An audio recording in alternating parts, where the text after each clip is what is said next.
दोस्तों आज की वीडियो में बात करने वाले हैं कि आप जैज़ कैश अकाउंट से लोन या कर्जा कैसे ले सकते हैं, जिसको हम इंस्टेंट लोन कहते हैं, जो आपको 30 सेकंड से 1 मिनट के अंदर दे दिया जाता है विदाउट किसी डॉक्यूमेंटेशन के। यानी कि आपने कोई भी कागज सबमिट नहीं करना होता है, जमा नहीं करवाना होता है। आपने 2-3 क्लिक करने और आपको कर्जा दे दिया जाता है। लेकिन उससे पहले मैं 2-3 इंपॉर्टेंट चीजों पर बात करूंगा। पहली चीज है कि अगर आप जैज़ कैश से कर्जा ले लेते हैं और वो वापस करते हैं, अगर आप 1 हफ्ते के लिए लेते हैं तो आपको कितना इंटरेस्ट रेट देना पड़ेगा, अगर आप 1 महीने के लिए लेते हैं तो आपको कितना इंटरेस्ट देना पड़ेगा, इस चीज पर हम बात करेंगे। सेकंड चीज हम बात करेंगे कि कुछ लोग लोन लेने के बाद अगर लेट हो जाते हैं, जैसे कि उन्होंने सेलेक्ट किया था कि हम 1 हफ्ते के बाद लोन वापस कर देंगे, तो अगर वो 1 हफ्ता गुजर जाता है, 2 हफ्ते हो जाते हैं, 3 हफ्ते हो जाते हैं, तो उनके साथ क्या होगा और आपको कितनी ज्यादा पेनल्टी पड़ेगी। उसके बाद थर्ड हम ये बात करेंगे कि कुछ लोग ऐसे होंगे कि जो कर्जा लेने के बाद या लोन लेने के बाद वापस ही नहीं कर पाते हैं, वो देते ही नहीं है, तो उनके साथ क्या होगा। तो चलिए स्टार्ट करते हैं। सबसे पहले तो कुछ लोगों को क्वेश्चन होगा कि लोन देता भी है, देती भी है या नहीं। तो मैं आपको बता दूं, ये देती है। ये एससीसीपी से रजिस्टर्ड कंपनी है। जैज़ कैश आपको लोन दे देती है, 100% आपको लोन मिल जाता है। लेकिन सबसे पहले हम बात करते हैं इसके इंटरेस्ट रेट के बारे में कि अगर आप इससे लोन लेते हैं तो आपको कितना वापस करना पड़ेगा। तो दोस्तों इनकी जो भी मैं इस वीडियो में आपको बताने वाला हूं ना, वो इनके फैक्ट्स में से और इन्होंने जो इंस्ट्रक्शंस लिखे हुए हैं ना, वहां से रीड करके बता रहा हूं। जैज़ कैश ने जो खुद लिखे हुए हैं, ताकि आपको पता चल सके कि आपने लोन लेना है तो आप अच्छा डिसीजन ले सके कि लोन लेना भी है या नहीं। तो दोस्तों इंटरेस्ट रेट की अगर बात करें, तो अगर आप इनसे 1,000 रुपए लोन लेते हैं ना, स्टार्टिंग के अंदर आपको थोड़ा लोन दिया जाएगा।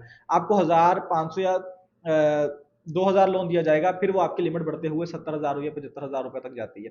तो अगर आप इससे 1,000 रुपए लोन लेते हैं और आप चूज करते हैं कि मुझे सिर्फ 1 हफ्ते के लिए लोन लेना है, तो आपको 1 हफ्ते के बाद 1,000 रुपए का 1,050 रुपए वापस करने पड़ेंगे। अगर आप 10,000 रुपए लोन लेते हैं तो आपको 1 हफ्ते के बाद 10,500 रुपए वापस करने पड़ेंगे। ठीक है। अगर आप 1 लाख रुपए लोन लेते हैं तो आपको 1 हफ्ते के बाद 1,05,000 रुपए वापस करने पड़ेंगे। अब दोस्तों यहाँ पर इंटरेस्ट रेट आपको सुनने में शायद अभी थोड़ा लग रहा हो, लेकिन ये वीकली इंटरेस्ट रेट है। अगर आप इसको मंथ में लेते हैं, क्योंकि ज्यादातर जो लोग लोन लेंगे या कर्जा लेंगे, वो इस चीज पर लेंगे कि जब मेरी सैलरी आएगी या मेरी अर्निंग आएगी तो मैं वापस कर दूंगा। वो मोस्टली 1 महीने के बाद या 30 दिन के बाद आती है। तो अगर आप उसको हिसाब लगाएंगे, तो अगर आप 10,000 रुपए का इससे कर्जा लेते हैं ना, तो 1 महीने के बाद आपको 12,000 रुपए वापस करने पड़ेंगे, यानी कि 2,000 रुपए ऊपर वापस करने पड़ेंगे। जैज़ कैश खुद कहता है कि हम जो है ना, वो नैनो टाइप लोन एप्लीकेशन है, जो आपको इंस्टेंट लोन तो दे देती है, क्योंकि आपको अक्सर बहुत ज्यादा जरूरत होती है, उस टाइम तो हम आपके काम आ जाते हैं, लेकिन उसके बदले हम आपसे इंटरेस्ट रेट बहुत ज्यादा चार्ज करते हैं। तो अगर आपको बहुत ही ज्यादा जरूरत है ना, तब हमारे से लोन लें, ये जैज़ कैश खुद कहता है। तो दोस्तों यहाँ पर एक चीज मैं आपको बता देना चाहता हूं कि अगर आप जो लोन है वो 1 हफ्ते के लिए लेते हैं, कुछ लोग ये कह रहे हैं कि हम लेट हो गए, यानी कि 1 हफ्ते के लिए लोन लिया, हमने 2 हफ्ते नहीं दिए, 3 हफ्ते नहीं दिए, 4 हफ्ते नहीं दिए। तो दोस्तों एससीसीपी के रूल्स के मुताबिक और जैज़ कैश के रूल्स के मुताबिक, अगर आप इनसे लोन ले लेते हैं जैसे 10,000 रुपए का, तो आपको हर वीक एक जो फीस है वो तो पड़ती रहेगी ना। यानी कि 10,000 रुपए आपने लोन लिया, आपको 1 हफ्ते का 500, नेक्स्ट वीक का फिर आपको 500, फिर आपको 500, फिर आपको 500, यानी कि 1 महीने के बाद आपका जो लोन है ना, वो रीपेमेंट है, वो 10,000 का 12,000 रुपए हो चुका है। लेकिन दोस्तों अगर 2 महीने गुजर जाते हैं तो आपका 10,000 का 14,000 हो जाएगा। लेकिन 14,000 के बाद जाके वो अमाउंट स्टक हो जाती है, यानी कि उससे ऊपर वो नहीं बढ़ती है, क्योंकि एससीसीपी के रूल है कि आप बहुत ज्यादा इंटरेस्ट रेट वापस चार्ज नहीं कर सकते हैं। कि ये ना हो कि यूजर ने आपसे 10,000 रुपए का लोन लिया है और अगर वो थोड़ा सा लोन लेट हो गया है देने में, तो उसको 10,000 का ऊपर से 10,000 वापस देना पड़ जाए। ऐसा नहीं है, आप ज्यादा लूट नहीं सकते हैं यूजर्स को। तो अगर आप 10,000 रुपए लेते हैं, अगर वापस नहीं करते हैं, 3 हफ्ते गुजर गए, 5 हफ्ते गुजर गए, 2 महीने गुजर गए, 3 महीने गुजर गए, तो आपको 10,000 रुपए का सिर्फ 14,000 रुपए वापस देना पड़ेगा। जब आपके पास 14,000 आते हैं, आप वापस देकर अपना जो लोन है उसकी रीपेमेंट कर सकते हैं। दोस्तों अब हम बात करते हैं कि अगर आप इनसे लोन लेने के बाद जैज़ कैश से वापस ही नहीं करते हैं तो आपके साथ क्या होगा। तो दोस्तों जैज़ कैश की अपनी जो फैक्ट पॉलिसी है ना, उसके अंदर लिखा हुआ है कि हम आपके साथ ये करेंगे अगर आप लोन लेकर वापस नहीं करते हैं। तो दोस्तों सबसे पहले है कि ऑटो डिडक्शन होगी। यानी कि अगर आपने 10,000 रुपए का लोन लिया है, आपने वापस नहीं किया है, आपने एक टाइम लिमिट सेलेक्ट की थी, उसमें वापस नहीं किया है, तो आपके अकाउंट में अगर 2,000 रुपए है ना, 10,000 रुपए लोन लिया 2,000, तो वो ऑटो डिडक्ट हो जाया करेगा। जैसे किसी आपके फ्रेंड ने पैसे सेंड किए, 500 सेंड किया, 200 सेंड किया, 100 सेंड किया, वो ऑटो डिडक्ट होता रहा करेगा जब तक आपकी जो लोन लिमिट है, यानी कि जो लोन अमाउंट है, वो रीपे या फुल रीपे नहीं हो जाती है। एक सेकंड चीज है कि अगर आप ये भी नहीं करता है, आपके अकाउंट में आप जैज़ कैश में अकाउंट फंड सेंड ही नहीं करते हैं, तो सेकंड चीज है कि रिकवरी कम्युनिकेशंस होंगी। यानी कि आपको कंपनी की तरफ से कॉल्स आएंगे, मैसेजेस आएंगे कि सर हमारी पेमेंट्स वापस कर दें, आपका जो ड्यू डेट है वो इतना हो गया है। अगर आप आगे से कहते हैं कि सर मेरे पास है ही नहीं पैसे देने के लिए, तो वो आपको फॉलो अप चीजें बताते हैं कि आप ऐसा करें कि जो पेमेंट है ना, वो थोड़ी थोड़ी करके दे दें। जैसे हर महीने 1,000 रुपए देते जाएं, हर महीने 500 देते जाएं, हर महीने 2,000 देते जाएं, ताकि आप जो पेमेंट है वो हमारी कम से कम वापस करें।